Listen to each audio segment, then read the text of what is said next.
Well, let me get situated. It looks like I'm going to have to do the video about this Paul Stein case first, because in order to do the video on the Jean Benet Ramsey murder, I need a copy of that ransom note so I can show you some things on there, and I don't have a printer here at home. So, in the Paul Stein murder, that Paul was supposed to have picked Frank up in front of a hotel.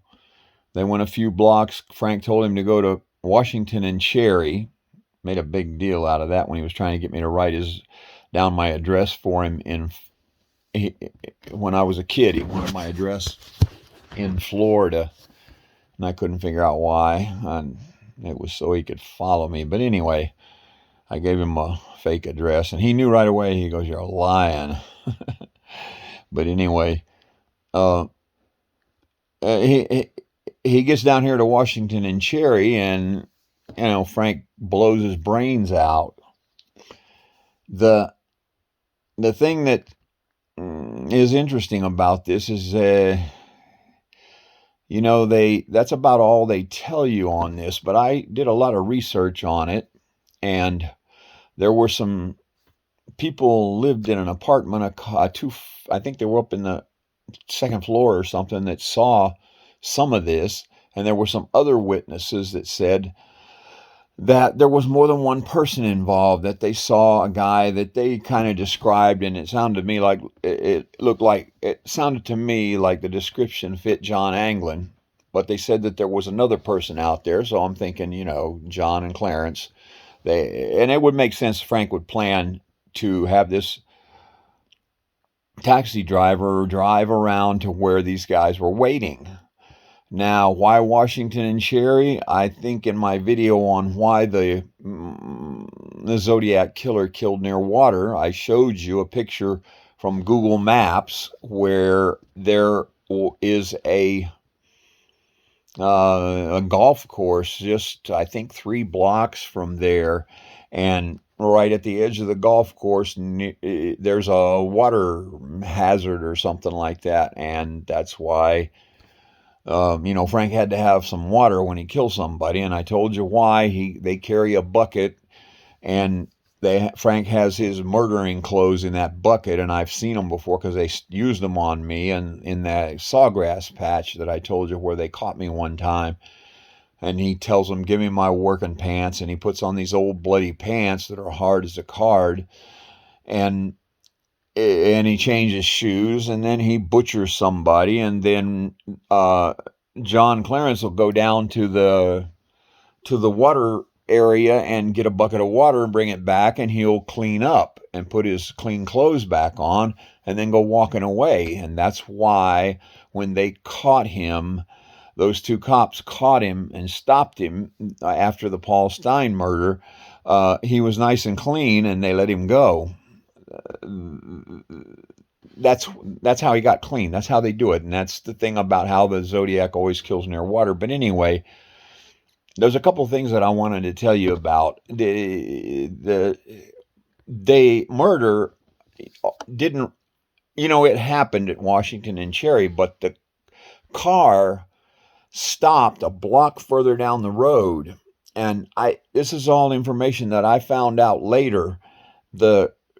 But it made sense because of some things that Frank told me, and I think I told you this in my book, because I remember when I was writing the book, I was like apologizing because I was telling you I don't know why he said this, and I don't know what it means, but this is what he said, and I told you what he said about that murder. You go back and look at those things, and then compare it to this video that I'm showing you right now, and you're going to see why things didn't make sense back then, but now they do, because I found out there's more information, what the witnesses had seen and that sort of thing. One thing, that piece of the shirt that was torn off and sent to the press or whatever, I don't know what happened there, but Frank told me that he didn't send that somebody was trying to frame him.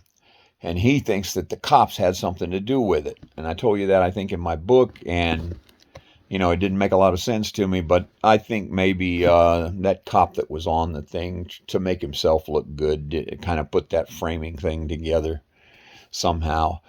But that would have been Toshi or Toski, whatever his name was, Dave Toski. But amazing that a psychopathic killer, murderer, and liar would call the cop a liar. But I believe it, because Frank. I don't think it would have taken time to say that to me if it wasn't true. Okay, now he shoots this guy in the back of the head. Now, this is one of the things I cannot find anywhere. If anybody's got any details on this, can send me a link in the comments. I'd really like to know about it. He was in the back seat of the taxi, and he shot the driver in the back of the head.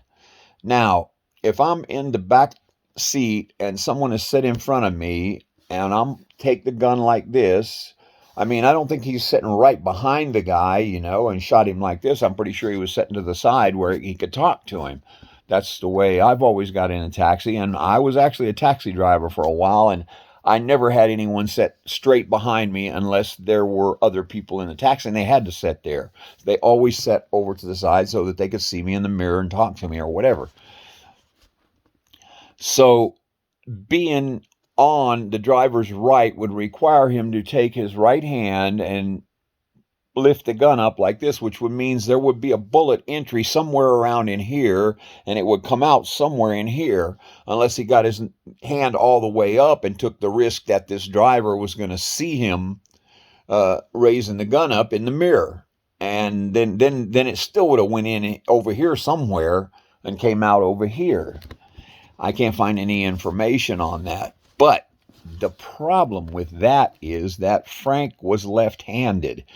He could write with his right hand and probably use a gun with his right hand, but it would sure answer a lot of questions if the bullet went in the other side and came out over here, or even in the middle, because that tells you the guy was shot from a left-handed person. And I think that that's probably what happened, and their reason that information has never been revealed is because it's back to the same thing, FBI cover-up. They probably knew that it was Frank Morris that did that, and they were already, I don't know, they didn't want to admit that these guys had escaped from Alcatraz.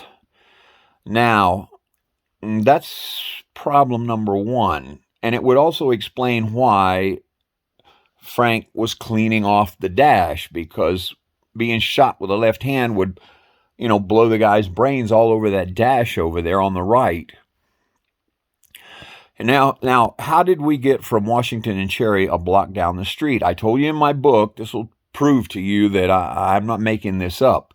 I told you in my book that that the murder happened at Washington and Cherry, because that's what I thought. That's what I always read about, and that's what Frank had talked about, Washington and Cherry. But the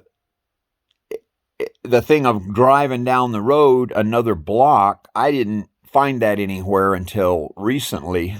And what happened, Frank had told me, and I put this in my book like 6 years ago, whatever, or whenever I did my book, that he was making a joke about, when you shoot somebody when they're stopped, you need to make sure they have the car in park, because if not, the car will keep going. Their foot come off the brake and the car keeps right on going. And he was laughing about it and trying to tell it to me in codes and trying to keep me from understanding exactly what he was talking, because he didn't want me knowing that he shot this guy, but at the same time he wanted to tell the story for whatever reason. He was proud of it and he was laughing.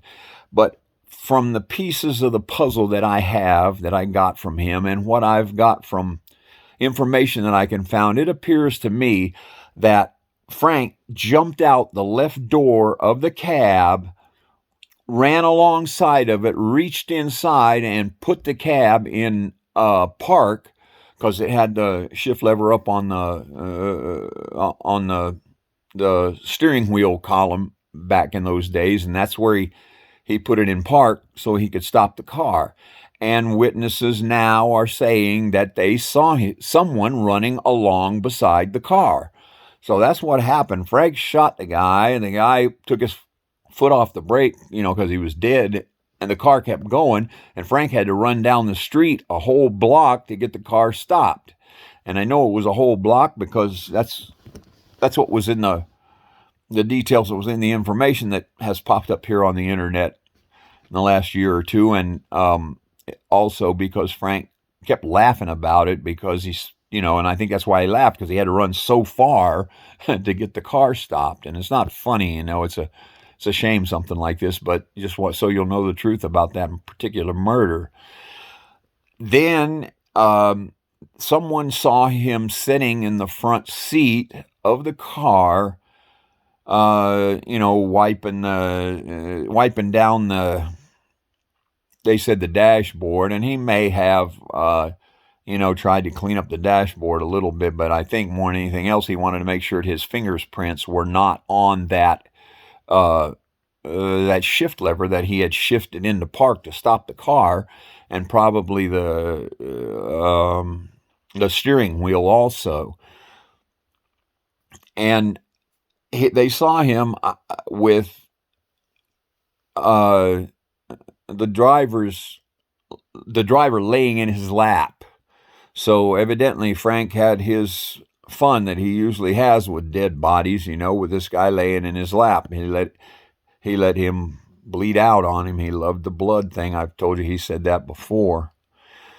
So that's how the story really went, and I'd really like to know what the forensics are on the bullet entry and exit wounds on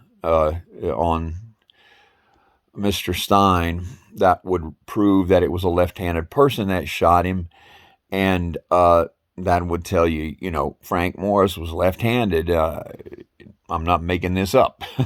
I'm telling you what he told me. I think I've told you everything. That keep in mind that water hazard down at the golf course is what really kept him from going straight to jail right then, because if he'd have walked down that street all covered with blood, they would have known.